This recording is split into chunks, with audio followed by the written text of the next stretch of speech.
So, Brian, back to more financial commandments. How about this one?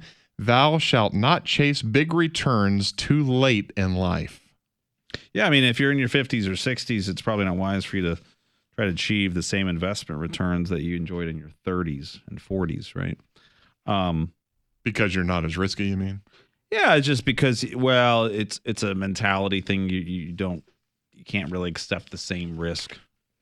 People That's for sure. get more conservative and instantly. When you're older. Yeah, Well, yeah, because you cling to your money more. You don't have your income coming in, but that doesn't mean you can't take risk. I mean, I think it's just it's one of those what's risky, right? Well, risky, like we talked about earlier, is getting in our car and driving down the road. I mean, people die all the time from car accidents.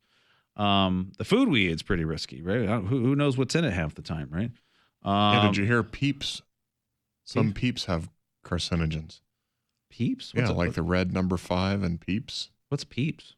Oh, those Easter things, those little marshmallow things. No, even those can be carcinogenic. Oh, everything. I don't think they are, but I mean, all the I think you'd have to eat I think the 1,000 million. I think the food is probably killing us, but that's a whole nother discussion. Yeah. But I think the issue is just coming up with a solid game plan, explaining the risk. I mean, we're recommending people stay in real estate, go into real estate, and they're like, "Well, isn't real estate really, aggressive?" And I go, compared to what? Yeah.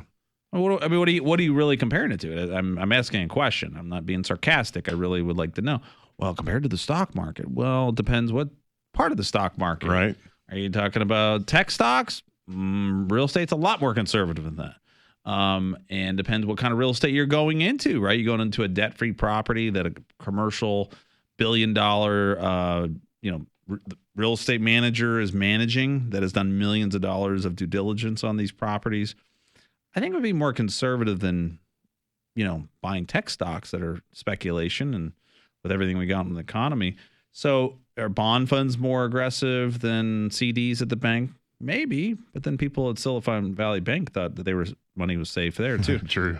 Right? True. Yeah. Nothing's really truly safe, right? The word safe is just the worst to use. I don't even like using that, but obviously spreading the risk around, coming up with a game plan that is appropriate. Once we started really setting up a timeline, a bucket system, right? Saying, okay, this amount of money right here is going to be your income for the next 5 years. That's it. It's 5 years. We're going to take income from it. After that, we're going to come up with another bucket. Here's the midterm bucket, right? And then we got the long-term bucket. You're probably not going to need that, but just in case it's there, in case we need it. And that way, and then we're also doing it for tax efficiency too. We're not just doing it to make sure their money lasts tax efficient wise. We're taking it from here because it's the most tax efficient. And we're going to turn this bucket into tax free, which is the Roth, move the IRA to Roth, and then the kids are going to inherit over 10 years of their lifetime. And we just help build some wealth away from the government and into your family's hands. I like buckets full of cash.